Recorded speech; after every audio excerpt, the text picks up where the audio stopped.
কোরবানির বাজারে বিক্রি করতে না পারলে রশিটা গলায় পেঁচায় দিলে গরু মালিকের আগে বাড়ি চলে যায়। গরুটা চতুষ্পদ জন্তু, মালিক বেতন দেয় না, বরং মালিকের থেকে এত বেত্রাঘাত কষ্ট করে নিজের পেটের, নিজের শরীরের সমস্ত শক্তির তৈরি করা ভিটামিন, দুধ, বাচ্চা কেনা দিয়া সব মালিকের দিয়া দেয়। এই মালিকের জন্য এত পাগল গরু, এরপরও মালিক গরুটারে কিছুই দেয় না, বেতের বাড়ি। ওই মালিকের জন্য গরুটা এত পাগল, কোরবানির বাজারে বিক্রি করতে না পারলে রশিটা গলায় পেঁচায় দিলে গরু মালিকের আগে বাড়ি চলে যায়। যদি বিক্রিও করে ফেলে, নতুন মালিক রশি ধরে টানে বাড়ি যেতে চায় না, কারণ পুরান মালিকের সাথে একটা গভীর সম্পর্ক হয়ে গেল। এখন 2-3 জনে বেত দিয়া বাড়ি দিয়া এরপর অনেক কষ্ট করে নতুন মালিকের বাড়ি নেয়। বাড়ি নেওয়ার পর লম্বা একটা রশি দিয়া গরুটারে বেঁধে ঘাসের মধ্যে যখন বেঁধে রাখে, গরুটা 1 সপ্তাহ পর্যন্ত ঘাসের মধ্যে মুখ লাগায় না। আন্দাজ করে পুরান মালিকের বাড়ি তাকায়া চোখের পানি ফেলে কাঁদতে থাকে। গর্বসুরত আদমি ইনসাবুদে আহমদ বু জাহলো হাম এক সাবুদে আদমিরা আদমিয়ত লাজমাস ঔদেরা গর্বুনা বাশুদ হে জমাস। ঘুম আর খানা ছাড়া গরুটার কোনো কর্মসূচি নাই। তো একটা মানুষকে তো আল্লাহ দুনিয়াতে ঘুমানোর জন্য আর খানার জন্য পাঠান নাই। যেই মানুষটা শুধু খানা আর ঘুম নিয়ে ব্যস্ত, আল্লাহ যে অন্য কোনো দায়িত্ব দিছেনি কোনো চিন্তাও করে না। আল্লাহ পাক বলেন, বান্দা তুই গরুর থেকে খারাপ, কারণ গরুটায় মালিকের বেতন পায় না, এরপরও মালিকের জন্য পাগল। আর আমি আল্লাহ মালিক তোরে খানা দেই, কত কিছু দিলাম, বাতাস আমার, পানি আমার, সূর্যের আলো আমার, চন্দ্রের আলো আমার দেওয়া নিয়ামত পাওয়ার পর একবারও তুই আলহামদুলিল্লাহ শব্দটাও বলে শুকর আদায় করো না। আমি আল্লাহ যদি এখন তোকে বলি তুই শুধু গরু না, তুই গরুর থেকে বড় খারাপ, এই কথা আমার অযৌক্তিক হবে না। কারণ তোকে আমি আল্লাহ তো সব মাখলুকতের মধ্যে সম্মানিত করেছি। এই সম্মানটা ধরে যদি রাখতে না পারো, তোর জন্য ঠিকানা হলো জাহান্নাম। ওয়ালাকাদ যারানা লিজাহান্নামা কাসীরাম মিনাল জিন্নি ওয়াল ইনসি লাহুম কুলুবুন লা ইয়াফকাহুনা বিহা ওয়া লাহুম আ'য়ুনুন লা ইউবসিরুনা বিহা ওয়া লাহুম আযানুন লা ইয়াসমাউনা বিহা উলাইকা কাল আনআমি বাল হুম আদাল উলাইকা হুমুল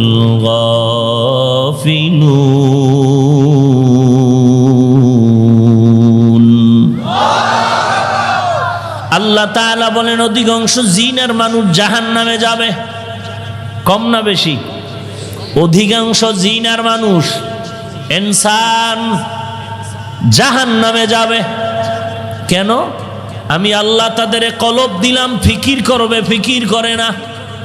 চোখ দিলাম দেখার জন্য, যা দেখতে বললাম তা দেখে না। কান দিলাম শ্রবণ করার জন্য, যা শুনতে বললাম তা শুনে না। উলাইকা কাল আনআম, এই মানুষগুলো চতুষ্পদ জন্তু বলে না, বালহুম আদল, তার থেকেও খারাপ। তাদের পরিণাম ফল জাহান্নাম।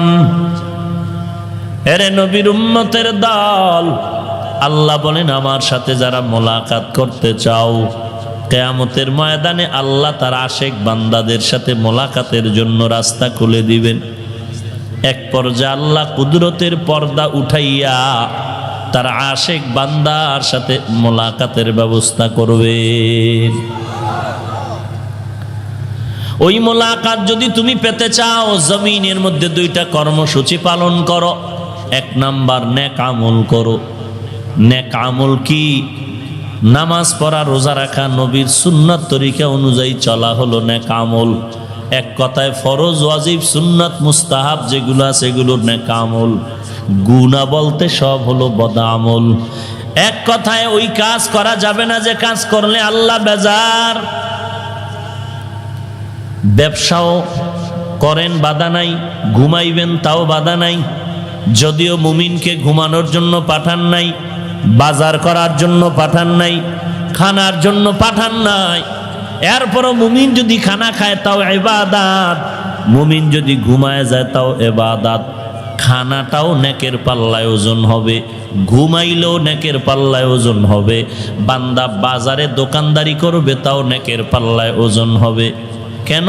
বিড়িটা নেই জন্য না, না, বান্দা আল্লাহর মোহাব্বত নিয়া নবীর তরিকা মতে যদি ব্যবসা করে, ওই ব্যবসার ব্যাপারে আল্লাহর রসুল বলেন কিয়ামতের ময়দানে আমি নবীর সাথে জান্নাতে থাকবে। ফালিয়ামাল আমালান সালিহা, নেক আমল এত দামি একটি সম্পদ, তবে আমলটা আবার যেমন তেমন হলে হবে না। সাহাবায়ে কেরামও নামাজ পড়েছেন, আপনিও নামাজ পড়েন, আমিও নামাজ পড়ি, সবার নামাজের ভেতরগত হালাত তো এক না। নবমুসলিম নবীর হাতে কালেমা পড়ে মুসলমান হয়ে গেল, মুসলমান হওয়ার পরে মসজিদে নববীর মধ্যে নামাজ পড়ে, বাইরে গিয়ে আবার মিথ্যা কথা গুনাহ করে। সাহাবায়ে কেরাম বললেন, নবীজি নবমুসলিম কালেমা পড়ার পরে গুনাহ ছাড়ে না। নবী একটা কথা একবার শুনলে কিছু বলতেন না, 3 বার অভিযোগ আসলে তারপরে চিন্তা করতেন। কিছুদিন পরে আবার অভিযোগ, পয়গম্বর নতুন মুসলমান, নামাজও পড়ে গুনাহও করে। নবী আজও চুপ হয়ে গেলেন। কিছুদিন পরে আবার অভিযোগ, পয়গম্বর নব মুসলমান, নামাজও পড়ে, জামাতের সাথে আবার গুনাহও করে। নবী 3 বার কথা শোনার পরে জবাব দিলেন, তোমরা কিছু বলিও না, দোয়া করো, যেদিন তার নামাজটা ঠিক হয়ে যাবে সেদিন গুনাহ থেকে বেঁচে যাবে। নবী কি বুঝাইলেন? লোকটা নামাজও পড়ে গুনাহ করে, কারণটা কি বলেন? নামাজটা ঠিক মতো হয় না। নামাজ এই জন্যই তো নবী বলেন, সল্লু কামা রাআইতুমুনি উসাল্লি, নামাজ আদায় করো আমাকে যেমন ভাবে নামাজ আদায় করতে দেখো। নামাজ, যার নামাজ যত ভালো তার আমল ভালো, আখলাক ভালো, ব্যবহার ভালো, লেনদেন ভালো। নামাজ যার যত সুন্দর তার ঈমান তত সুন্দর, তার আমল তত সুন্দর। আমি সর্বত্র বলি, যত বড় পাগড়িওয়ালা দেখেন, যত বড় শাইখুল হাদিস দেখেন, আর যত বড় কোটিপতি দেখেন, যদি দেখেন তার ত্রুটি আছে আমলে, কথাবার্তা, লেনদেনে, ব্যবহারে, যত বড় পীর সাহেব হোক না কেন, যদি দেখেন ব্যবহার ভালো না, মেজাজ ভালো না, তার লেনদেন ভালো না, একমাত্র দুর্বলতা হলো নামাজ ভালো না। মকুন সুস্তি নামাজে পাঞ্জে গানা, মকুন